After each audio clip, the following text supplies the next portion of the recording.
The year was 1872, and in the shadow of Arizona's White Mountains, 52 head of Apache cattle vanished into the night like smoke. What no one could predict as the sun rose over the freshly burned brands marked DD was that this single act of theft would ignite a 25-year blood war so savage, so unrelenting, that it would consume an entire generation, leave bodies scattered across mountain passes, transform sacred hunting grounds into killing fields, and prove that in Apache culture, stealing cattle wasn't just a crime. It was a declaration of total war. This is the story of the Western Apache versus the Dawson family, a conflict born from greed and pride, where a stolen herd became a blood debt that could only be paid with lives, where honor meant more than survival, and where the mountains themselves would become witnesses to a quarter-century of revenge that knew no mercy and accepted no surrender. Before we dive deeper into this brutal saga, we want to ask you something important. Tell us in the comments where you're watching from. Are you in Arizona learning about your local history? Somewhere else in America? Or are you watching from another country entirely? We're genuinely curious to know where our audience is located around the world, and your comments help us understand who's connecting with these incredible stories of conflict and survival that shaped the American West.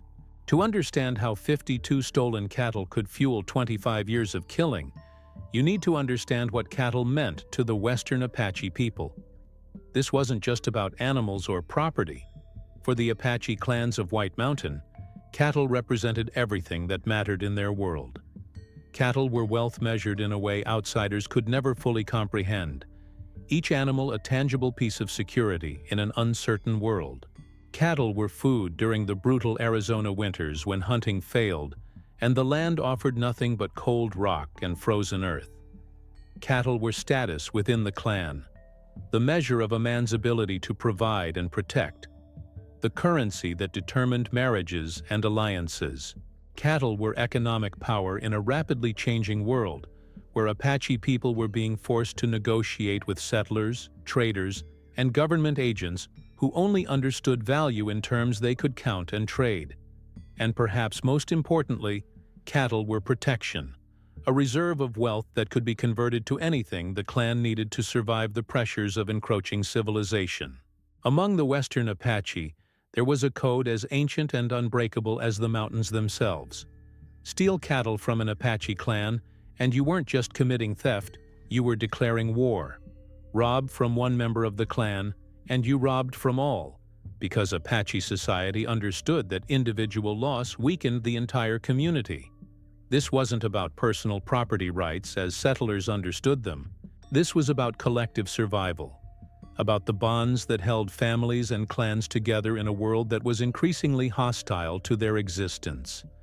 The theft of cattle struck at the very heart of Apache identity and autonomy, and such offenses demanded blood payment, not because the Apache were savage as settlers claimed, but because their culture understood that some violations are so fundamental that they can only be answered with absolute consequences. While Apache clans maintained their traditional ways in the White Mountains, the world around them was transforming with terrifying speed. Silver and copper mines were spreading across northern Arizona like a disease, bringing with them waves of aggressive colonists who saw Apache land as empty territory waiting to be claimed and exploited. The mining operations brought chaos, violence, and men who believed might made right. Men who would use any means necessary to seize what they wanted and eliminate anyone who stood in their way. Among these newcomers were the Dawsons, a family that had quickly gained a reputation for solving problems with bullets rather than words, for taking what they wanted and daring anyone to stop them. Henry Dawson, the patriarch, was a calculating and ambitious man who saw the White Mountain region as his future empire, a territory he intended to dominate through whatever combination of manipulation, intimidation, and violence proved necessary. In October of 1872, during the dark hours before dawn, 52 head of Apache cattle disappeared from their grazing grounds, as if swallowed by the earth itself. When the sun rose and the loss was discovered, Apache trackers immediately began following the signs. and what they found filled them with a rage that would burn for a quarter-century. The trail led directly to the newly established Dawson Ranch, and there, in corrals that hadn't existed a month before, stood cattle that had clearly been taken from Apache herds. But the Dawsons had been clever in their theft, or so they thought. Every animal had been rebranded. The original Apache marks burned away and replaced with the distinctive DD brand that marked Dawson property. For the Apache, this discovery was more than evidence of theft.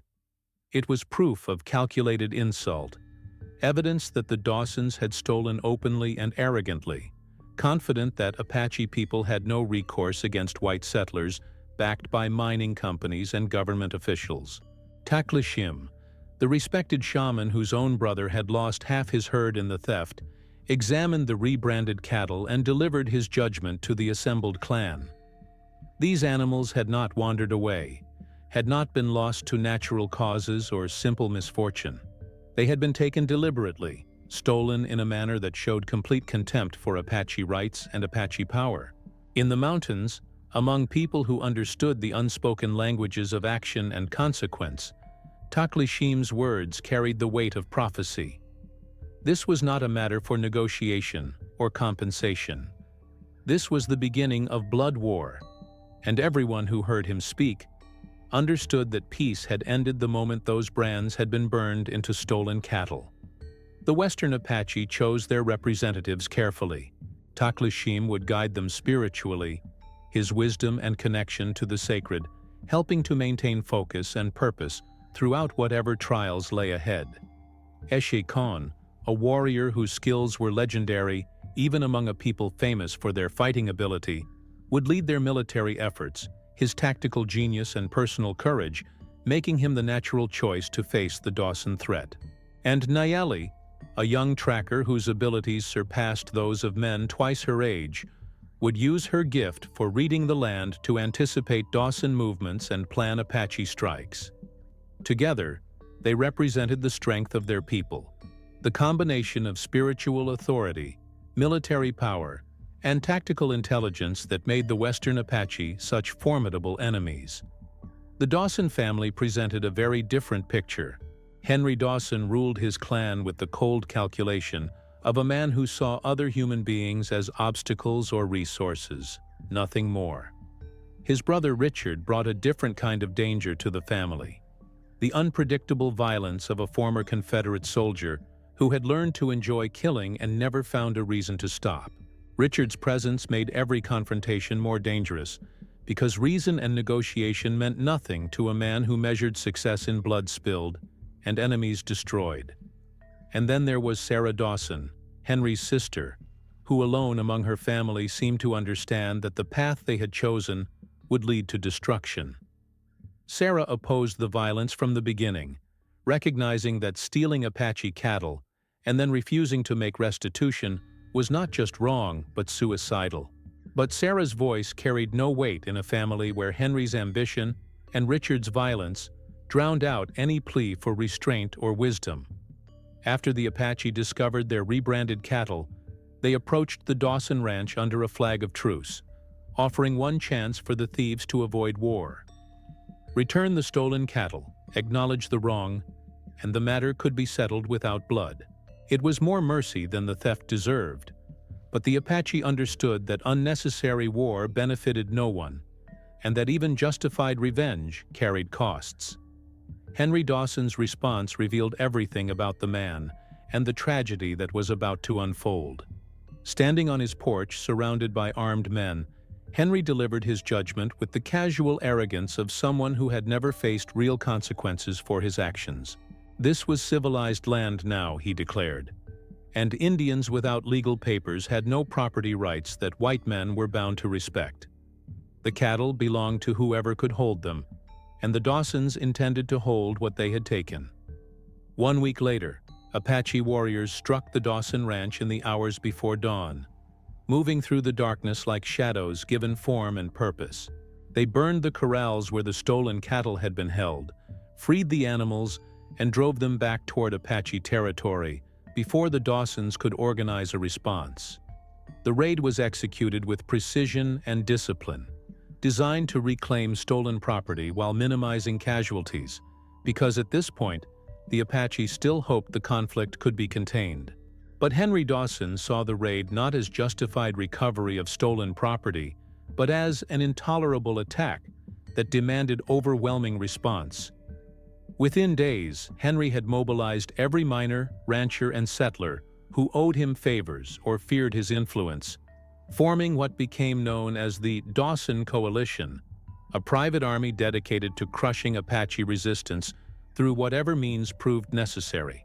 The Apache responded by sealing off the main approaches to their territory, felling massive trees across trails, triggering rock slides that blocked passes, transforming the mountain landscape into a fortress that outsiders could only enter at mortal risk. When government officials tried to send patrols to restore order, they discovered what settlers were learning the hard way. The mountains favored those who knew them, and no one knew these mountains like the Western Apache. Soldiers and marshals found themselves ambushed on narrow trails, caught in killing zones where escape was impossible, and surrender meant nothing. The patrols withdrew, leaving the Apache and Dawsons to settle their war without outside interference. And that abandonment sealed the fate of everyone involved, because it meant there would be no mediator, no authority capable of imposing peace, before the blood debt grew too large to ever be paid. The first 5 years of the war, from 1872 to 1877, became known among the Apache as the cattle phase, the period when the conflict still maintained some connection to its origins. Apache warriors launched systematic raids against mining camps and Dawson supply lines, not massacring indiscriminately, but targeting the economic infrastructure that funded the coalition. They stole supplies, burned equipment, and made it clear that supporting the Dawsons came with a price measured in destroyed property and constant fear. The Dawsons fought back with brutal efficiency, and it was during this period that Henry orchestrated the ambush that killed Taklashim, the shaman whose spiritual authority had guided Apache strategy from the beginning.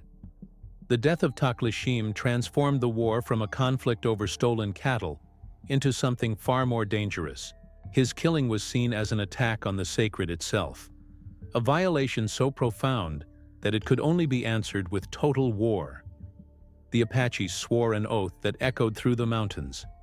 Every animal marked with the DD brand would be recovered, and every Dawson who had participated in the theft and the subsequent killing would pay with their life.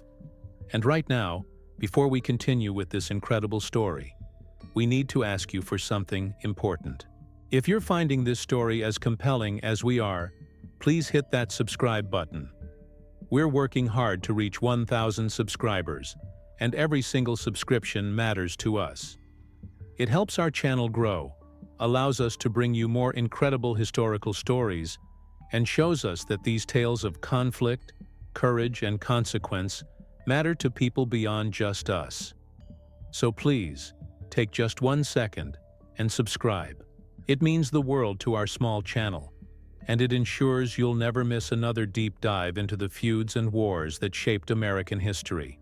The second phase of the war, spanning from 1878 to 1885, became the era of trails and ambushes, a period when both sides abandoned any pretense of restraint and embraced total war with all its terrible implications. The Apache demonstrated their mastery of guerrilla warfare, systematically cutting every trail the Dawsons used, sabotaging the improvised bridges that allowed coalition wagons to cross streams and ravines, even mining cart paths with stolen black powder that turned routine supply runs into deadly gambles. Richard Dawson, frustrated by Apache success and driven by his own violent nature, organized a brutal assault on an Apache camp that left women and children dead alongside warriors. The massacre violated even the brutal standards of frontier warfare, and it marked Richard Dawson as a man who needed to die regardless of cost or consequence. Eshi Khan took Richard Dawson's execution as his personal mission, tracking the killer for 4 days through terrain that would have defeated lesser men.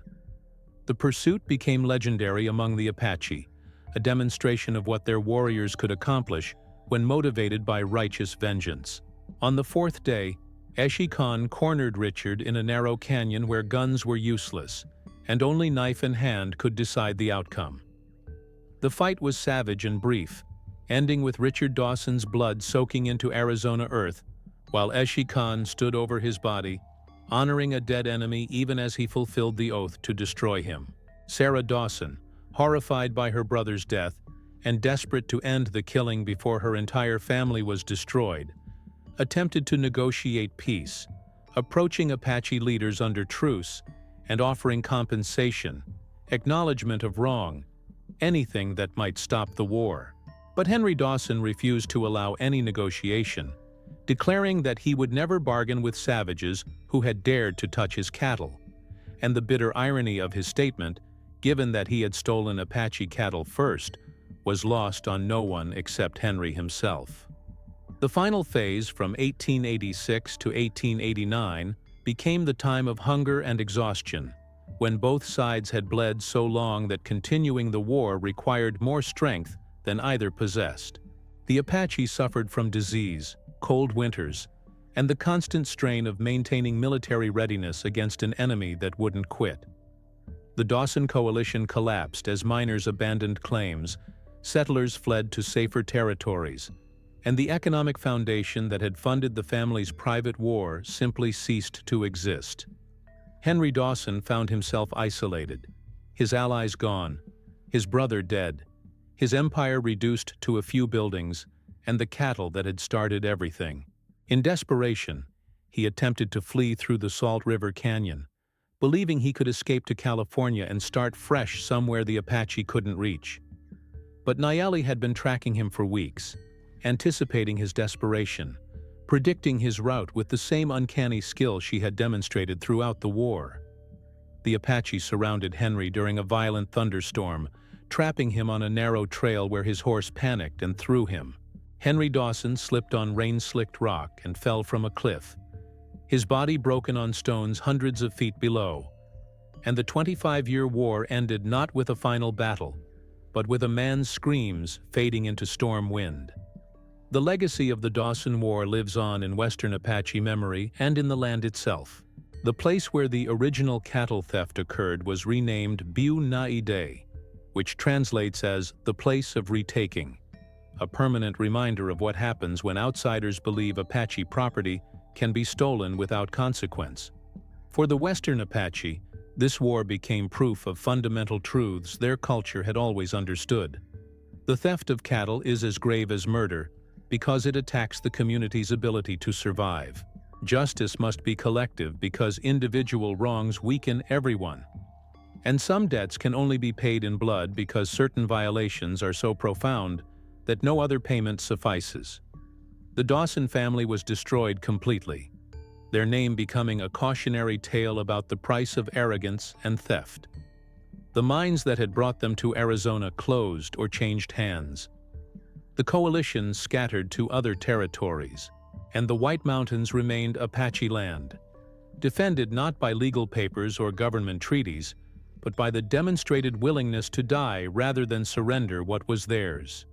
If you found this story as powerful as we did, make sure you're subscribed to our channel so you never miss another exploration of the feuds, conflicts, and wars that shaped the American frontier. Hit that subscribe button, turn on notifications, and join us as we uncover the stories of honor, revenge, and survival that defined the untamed West. Because history isn't just what happened, it's who we were when civilization collapsed and what we can learn from the blood and courage they left behind.